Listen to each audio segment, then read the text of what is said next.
Ang video ito ay tungkol kung paano i-handle ang mga kliyenteng nagwawala. Ma-share ko lang ng konti sa ating mga ginagawang negosyo o trabaho. Hindi natin may iwasan na may mga customer na nagwawala, sumisigaw, nagagalit. So, napakarami kong experience sa ganyan. Siguro hindi mo na mabilang sa daliri kung paano. Pero yung pinaka-recently ma-share ko lang, bigla siyang sumisigaw na bakit delay yung reply namin, delay yung email namin. So, yung sitwasyon na yun medyo kinontrol ko. Bilang nasa larangan ng nagbebenta at dapat ikaw ay mahinahon. So, ayun, noong mga panahon na yun, medyo sobra yung toxic nung pagsasalita niya sa akin. Hindi ko mawari kung bakit siya nagagalit ng gano'n. So, hindi ko alam kung tinrain ba silang ganun ang gawin sa kanilang mga supplier. So, ito yung mga tips kung paano natin i-handle ang mga nagwawala, naguhurumintado, o nagagalit na mga kliyente natin o mga customer natin. Tip number 1, maging mahinahon ka. So, kahit anong mangyari, anong sisigaw, kung mga pangit na words na yun, lumalabas sa mga salita nila, may mga foul words na, so, pilitin natin maging mahinahon. So, yun yung unang-unang tip ko. So, number 2, subukan nating pakalmahin yung mga kausap natin, maging face-to-face man ito, nasa kabilang linya ng telepono, pilitin nating pakalmahin sila. So, tip number 3, hayaan mo yung mga pagsasalita nila.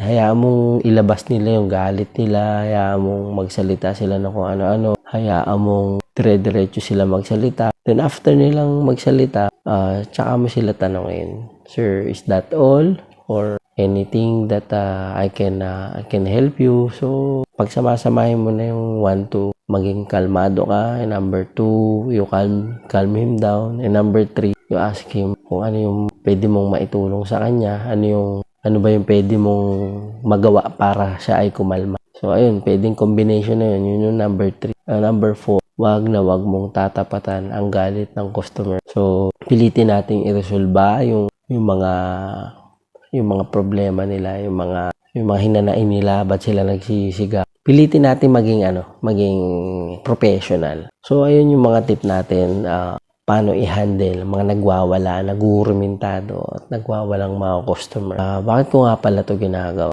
Ginagawa ko ito para sa awareness, para ma-address yung mga problema na katulad ng ganito. Kasi nagiging toxic yan, madadala mo yan sa bahay kung di mo siya ma-address. Halimbawa, maghapon kang sinigawan ng customer. So, syempre, pagdating mo sa bahay, burnout ka, di ba? Customer, client. So, medyo, nakaka-toxic yung ganong sitwasyon. So, nagawa ko to para ma-address yung mga issue.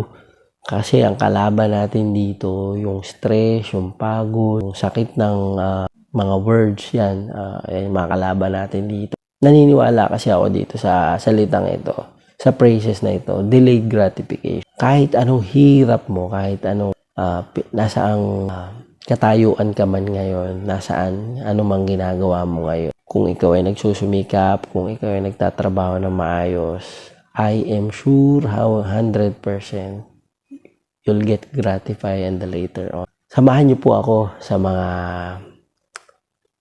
mga issue na ganito.